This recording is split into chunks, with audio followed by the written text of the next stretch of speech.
Hello friends, welcome back to my channel जहां हम सीखेंगे कॉमर्स एक बहुत ही मजेदार और आसान तरीके से।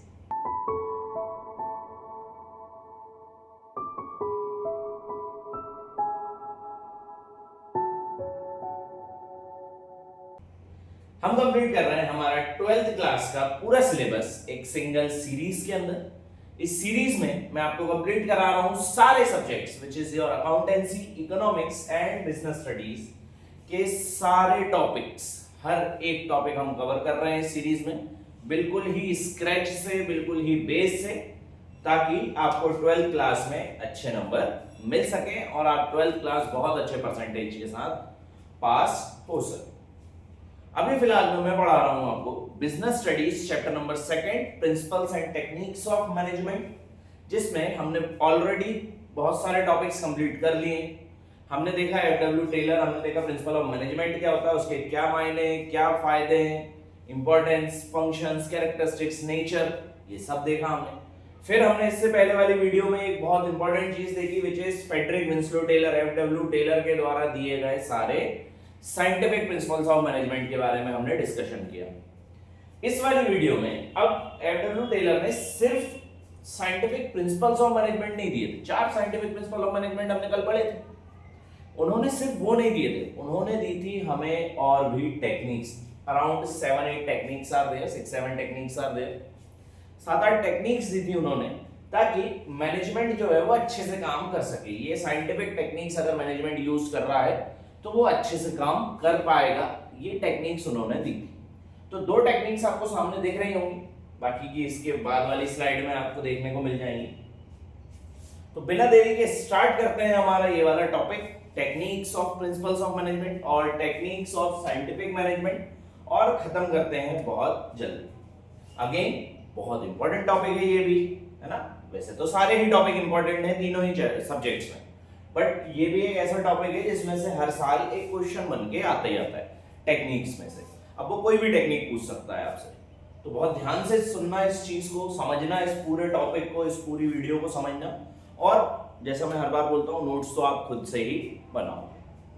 तो स्टार्ट करते हैं। बात करें पहला technique of scientific management, it is functional foremanship. What do you mean by functional foremanship? अब यहाँ पे आपको 2 शब्द दिखाई दे रहे होंगे। The first one is functional and the second one is foremanship, है ना। The first is functional and foremanship. What do you mean by foreman? Foremans are basically those workers, या आप बोल सकते हो कि foremans जो होते हैं वो सर सबसे लोअर लेवल मैनेजमेंट के बंदे होते हैं, और वर्कर्स की अगर आप बात करो तो सबसे हाई लेवल वर्कर होते हैं, है ना। वर्कर्स जो होते हैं कंपनी के अंदर अलग अलग प्रकार के अलग अलग वर्कर्स होते हैं, उनमें जो सबसे हाईएस्ट पोजीशन पे जो वर्कर बैठा होगा दे आर कंसीडर्ड एज फोरमैन्स, है ना। जो भी प्रोडक्शन यूनिट होती है, प्रोडक्शन वाली जो कंपनीज होती हैं जहां पे कोई चीज प्रोड्यूस हो रही है, इंडस्ट्रीज होती हैं, वहां पर फोरमैन आपको देखने को मिल जाएंगे।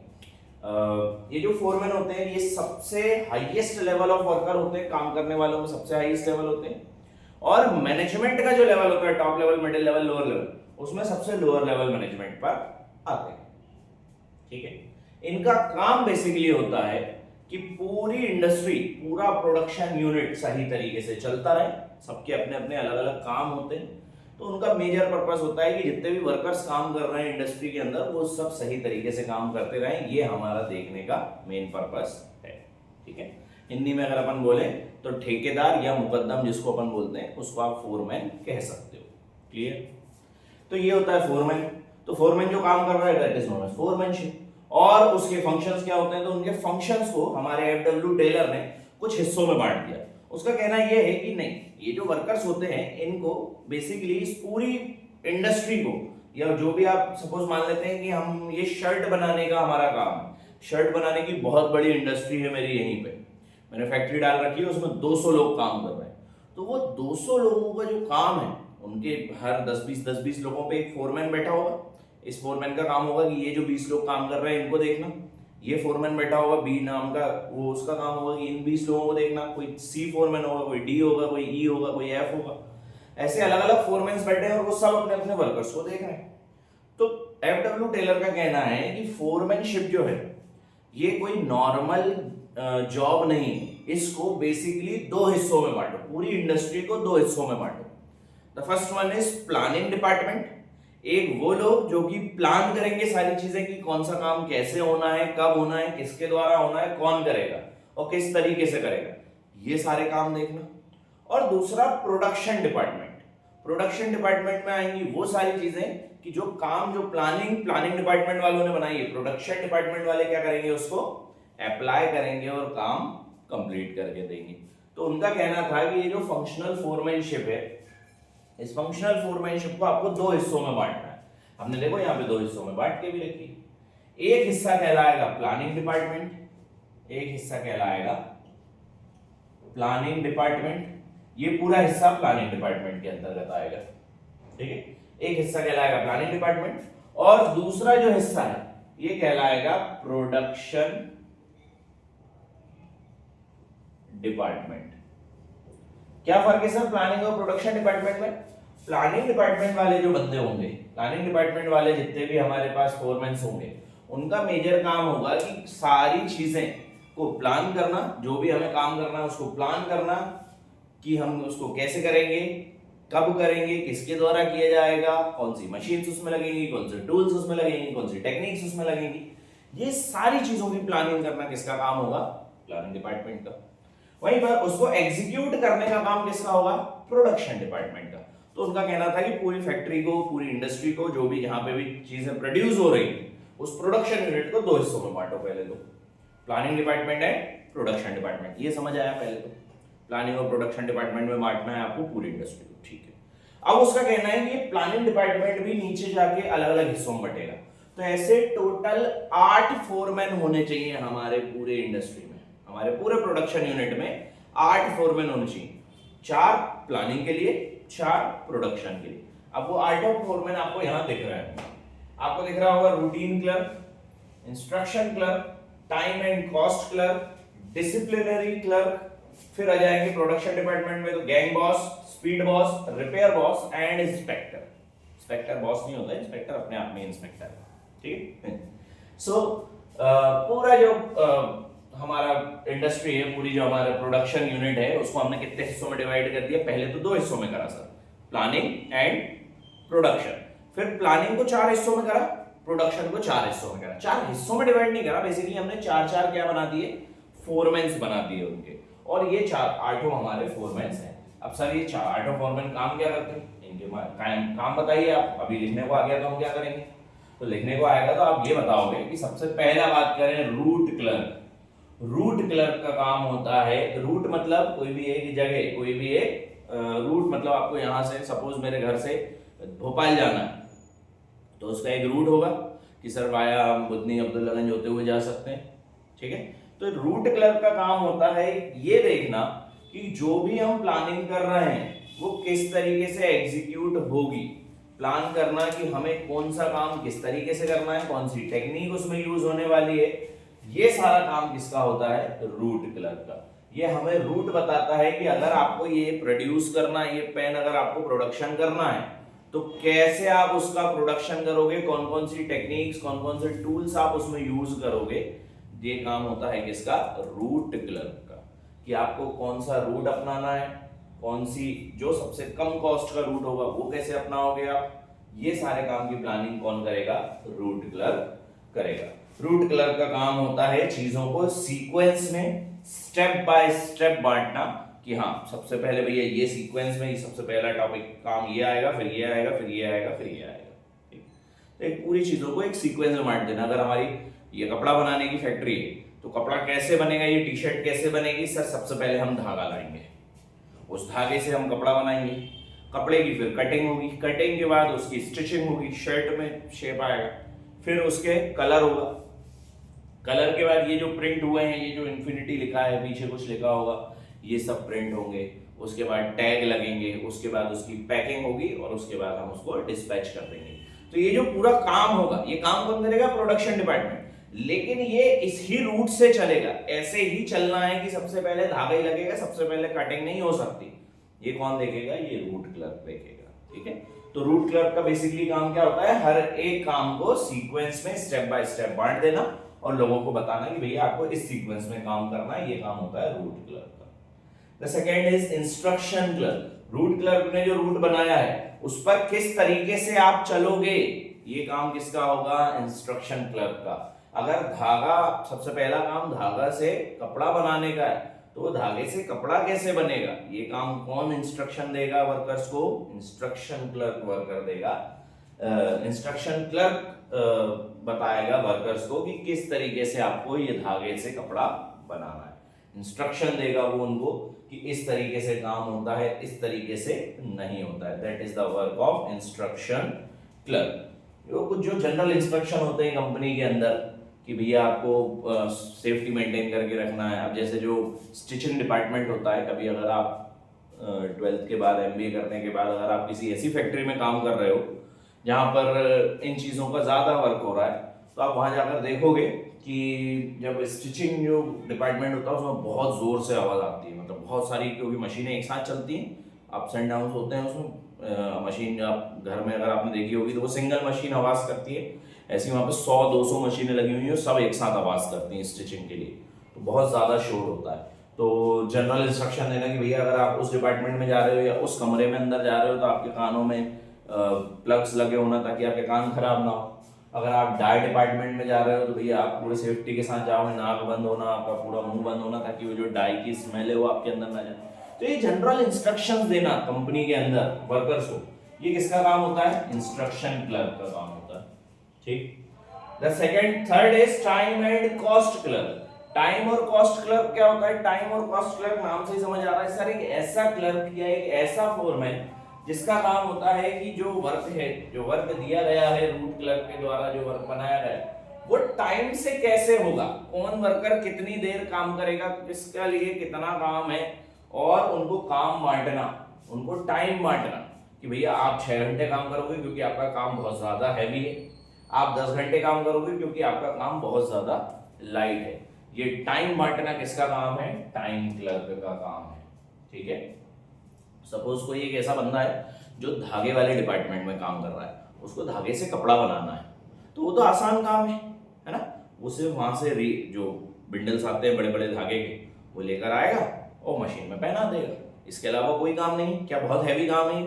तो इसके लिए वो हो सकता है शायद 8 घंटे 10 घंटे का भी काम दे दे उसको कि भैया आपकी जो शिफ्ट है वो 10 घंटे की है ना, 8 घंटे की, और इस 8 घंटे की शिफ्ट में आपको सिर्फ एक ही लंच ब्रेक मिलेगा, आधे घंटे का, इसके अलावा कोई ब्रेक नहीं मिलेगा। क्यों? क्योंकि आपका काम इतना ज्यादा हैवी नहीं है। बट वहीं पर कोई एक ऐसा बंदा है जिसका काम है कि भैया आपको नीचे से 100 ईंटें उठा के और 4th फ्लोर पे रखनी है, वो भी सर पे रख के, भाई उसका तो बहुत हैवी काम है ना, तो उसको हर आधे घंटे 1 घंटे के अंदर हम क्या देंगे, ब्रेक देंगे उसको, हर आधे 1 घंटे के बीच में हम लोग क्या देंगे, चीजें बताएंगे कि भैया आप यहाँ रुक जाओ, आपको यहाँ पे रेस्ट दिया जाता है, आपका काम जो है वो 4 घंटे का ही है, पूरे 8 घंटे का नहीं है। तो ये सब टाइम डिसाइड करना कि कौन सा काम कितनी देर में होगा, कौन उसको करेगा और उसको कितना टाइम अलॉट करना है, ये सब काम होता है टाइम क्लर्क का। इसका एक काम और होता है कॉस्ट कटिंग करना, ये काम भी टाइम और कॉस्ट क्लर्क का ही होता है। ठीक। And the last one is disciplinary clerk. Disciplinary clerk जो होता है उसका मेजर काम होता है, नाम से ही समझ आ रहा होगा आपको, कि पूरी कंपनी के अंदर डिसिप्लिन मेंटेन करके रखना, ये काम होता है डिसिप्लिनरी क्लर्क का। ठीक है। हर एक व्यक्ति रूल्स एंड रेगुलेशन फॉलो कर रहा हो, हर एक इंसान जो भी पॉलिसीज बनाई गई हैं उसको फॉलो कर रहा हो, है ना, ये सब काम होता है डिसिप्लिनरी क्लर्क का। तो समझ आया आपको, प्लानिंग डिपार्टमेंट में 4 क्लर्क होते हैं, root clerk, instruction clerk, time and cost clerk and disciplinary clerk. ठीक है, ये होते हैं प्लानिंग डिपार्टमेंट। अब आता है एग्जीक्यूशन डिपार्टमेंट और प्रोडक्शन डिपार्टमेंट। इसमें क्लर्क नहीं होते, इसमें कौन होते हैं, बॉसेस होते हैं। ठीक। तो first one is gang boss. Gang boss कौन होता है? Gang boss is a person जिसके पास वो 20 लोगों के वर्कर हैं। ये तो सब प्लानिंग वाले हैं, ये तो ऑफिस में बैठ के प्लान कर रहे हैं, फैक्ट्री का जो ऑफिस होता है उसमें बैठ के प्लान कर रहे हैं ये सब लोग। ये जो बंदे हैं ये तो मेन फैक्ट्री के अंदर जहां काम चल रहा है, प्रोडक्शन चल रहा है, वहां पे काम कर रहे हैं। तो ये जो गैंग बॉस होता है, ये गैंग बॉस बेसिकली हर एक 10-10 20-20 लोगों का ग्रुप बना दिया जाता है जिसको हम गैंग बोलते हैं, और उस गैंग का एक हेड होता है जिसको बोलते हैं गैंग बॉस। इसका काम होता है वो पूरी गैंग जो है वो तरीके से काम करे, अच्छे से काम करे, अपना एफिशिएंट और इफेक्टिव मैनर में काम करे, उनके रिसोर्सेस को पूरी तरीके से यूज करे, ताकि बेस्ट सेटिस्फेक्शन उनसे मिल सके। ये काम किसका होता है? गैंग बॉस का होता है। दूसरा, ये जो लोग हैं, चलो इंस्ट्रक्शन और रूट क्लर्क के द्वारा जो इंस्ट्रक्शन दिए जा रहे हैं, रूट क्लर्क के द्वारा जो रूट बनाया जा रहा है, उन पर वर्कर्स को चलाने का काम भी किसका होता है? गैंग बॉस का ही होता है। तो गैंग बॉस का मेजर काम है कि हर एक बंदा जो कि उसकी गैंग में है, जो कि उसके साथ काम कर रहा है, जो उसका सबऑर्डिनेट है या जो उसका जूनियर है, वो सही तरीके से काम करता रहे, इफेक्टिव और एफिशिएंट मैनर में काम करता रहे। ये काम होता है गैंग बॉस का। ठीक है। The next is speed boss. Speed boss का काम होता है कि जो टाइम निर्धारित किया गया है टाइम क्लर्क के द्वारा, वो टाइमली काम हो जाए, ये काम होता है स्पीड बॉस का। स्पीड बॉस का मेजर काम होता है कि जितने वर्कर्स काम कर रहे हैं वो स्पीड में काम करें और with in that given time, जो टाइम हमें दिया गया है उस टाइम के अंदर काम को हमें कंप्लीट करवाना है। ये काम किसका होता है? स्पीड बॉस का। रिपेयर बॉस का काम होता है कि कोई भी मशीन अगर यूज हो रही है कंपनी के अंदर, तो मशीन सही तरीके से काम करती रहे, उसमें किसी प्रकार की कोई अगर गड़बड़ी आ रही है तो उसको रिपेयर करना, टूल्स लेकर आना, है ना, ये सारे काम जो होते हैं ये किसके होते हैं? रिपेयर बॉस के होते हैं। ये जो भी चीजें टूट फूट हुई है कंपनी के अंदर मशीनों की, क्योंकि भाई अब देखो इतनी बड़ी कंपनी है, सपोज 500 1000 लोग, 500 लोग, 200 लोग काम कर रहे हैं कंपनी में, तो बड़ी कंपनी होगी। उसमें अगर मशीन जरा भी देर रुक गई तो कंपनी को बहुत घाटा हो सकता है। तो ये कंपनी में जो मशीन यूज हो रही है वो ना रुके, वो सही तरीके से चलती रहे, जो नई टेक्नोलॉजी आ रही है उसको अडेप्ट करना, ये सब काम किसका होता है? रिपेयर बॉस का होता है। And the last one is inspector. Inspector कहीं ना कहीं डिसिप्लिनरी क्लर्क जैसा ही होता है। डिसिप्लिनरी क्लर्क जो होता है वो रूल्स रेगुलेशंस पॉलिसीज बनाता है, और इंस्पेक्टर का काम है कि ये जो रूल्स और पॉलिसीज बनाई गई हैं ये सही तरीके से एग्जीक्यूट हो रही है या नहीं हो रही है, ये देखने का काम किसका होता है? इंस्पेक्टर का होता है। तो these are the 8 functional experts जो कि एक कंपनी के अंदर होने चाहिए। अगर ये कंपनी के अंदर है और अच्छे से काम कर रहे हैं तो वो कंपनी जो है वो 100% बेनिफिट कमाकर देगी। So these are the functional foremans, these are 8 functional foremans जो कि एफडब्ल्यू टेलर के द्वारा हमें बताए गए थे कि भैया ये 8 फंक्शनल फोरमैन्स होने चाहिए हर एक कंपनी के अंदर, ताकि वो कंपनी अच्छे से काम कर सके। क्लियर है? अच्छे से समझ आया ये वाला टॉपिक? कोई दिक्कत तो नहीं था? अब आगे आने वाली जो टेक्निक्स है वो इतनी बड़ी बड़ी नहीं है, वो तो मुश्किल से 5-5 मिनट की टेक्निक्स है। ये एक सबसे बड़ी टेक्निक थी, ठीक है। और इसमें से ही सबसे ज्यादा क्वेश्चन आते हैं। जितना आसान हो सके, जितने मतलब बिल्कुल ही बेस हो सके, उतने बेस से मैंने इसको समझाया है। नहीं समझ आया हो एक बार वापस से जाओ, पूरा जहां से मैंने समझाना स्टार्ट किया था रूट क्लर्क से, वापस जाओ, वापस से समझो, अच्छे से समझ आया। 2-3 बार समझना पड़ेगा, समझ आ जाएगा, है ना। एक बार में नहीं आता है, कई बार, तो 2-3 बार आप वीडियो देखो, ऑटोमेटिकली आपको चीजें समझ आ जाएंगी। The second is standardization and simplification of work. Second technique of scientific management is standardization and simplification of work. Once again, sir, standardization. Standardization का मतलब है कि जो भी काम एक वर्कर कर रहा है उसको एक स्टैंडर्ड बना देना कि भैया आपको इस स्टैंडर्ड पे काम करना है। हमारी कंपनी इस स्टैंडर्ड पे काम करती है, इस लेवल पे काम करती है, आपको भी उसी लेवल पे काम करना है। ऐसा नहीं है कि सपोज अगर मुझे पेन बनाना है तो मैंने इतना लो क्वालिटी बना दिया कि यहाँ से इंक जो है वो बाहर आ रही है। हाँ, अगर मैं कौन सी कंपनी है ये, सपोज डोम्स का अगर मैं यूज कर रहा हूँ, या कोई भी XYZ कस्टमर मेरा अगर डोम्स का मार्कर यूज कर रहा है तो उसको उसका बेस्ट सेटिस्फेक्शन मिलना चाहिए। तो आपको सेटिस्फेक्शन मैच करने के लिए जो स्टैंडर्ड बनाए गए हैं कंपनी के द्वारा, उस स्टैंडर्ड बनाने को बोलते हैं स्टैंडर्डाइजेशन ऑफ वर्क। दूसरा, सिंप्लीफिकेशन ऑफ वर्क। सिंप्लीफिकेशन का मतलब है कि काम को इतना ज्यादा सिंप्लीफाई कर देना कि लोगों को लोड ना हो उस काम को करने के लिए।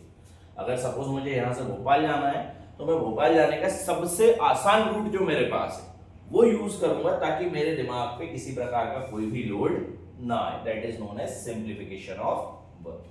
तो standardisation and simplification of work means एक ऐसी टेक्निक ऑफ मैनेजमेंट जहां पर जो भी काम हो रहा है कंपनी के अंदर वो एक गिवन स्टैंडर्ड पर हो, एक स्टैंडर्ड मेंटेन कर दिया जाए कि हमें इसी स्टैंडर्ड पे काम करना है। लाइक अगर आप देखो सिग्मा 6 कंपनीज जो होती है, सिग्मा 6 कंपनीज जानते हो आप? सिग्मा 6 कंपनीज आर बेसिकली ऐसी कंपनीज, सपोज सिग्मा 6 मतलब 1 2 3 4 5 6 जीरो है। अगर मैं इसको जीरो की जगह 1 कर दूं तो ये 1 लाख हो जाएगा। Unit, tens, 100, 1000, 10,000 and lakh, 6 digit है। सिग्मा 6 कंपनीज का मेजर काम क्या होता है कि अगर हम 1 लाख यूनिट प्रोड्यूस कर रहे हैं, कितनी 1 लाख यूनिट प्रोड्यूस कर रहे हैं, तो उसमें से मात्र 1 यूनिट, सिर्फ 1% भी नहीं, सिर्फ 1 यूनिट खराब निकलेगा, बाकी 99,999 यूनिट जो हैं वो बिल्कुल ही सही निकलेंगे।